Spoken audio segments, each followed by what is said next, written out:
Аксенов жаловался Путину, что крымчане недовольны российской реальностью. Украинские хакеры сделали достоянием общественности письмо главы российской администрации Крыма. В документе Аксенов просит не сокращать финансирование Крыма, сетуя на рост недовольства и падение оптимизма крымчан.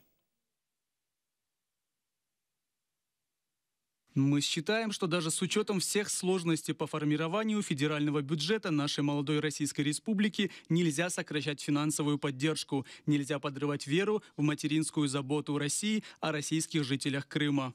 Но в то же время нас беспокоит рост недовольства и падение оптимизма у российских граждан Крыма. По самым оптимистическим оценкам, количество разочарованных жителей полуострова на данный момент составляет не менее 34% и наблюдается тенденция к их увеличению.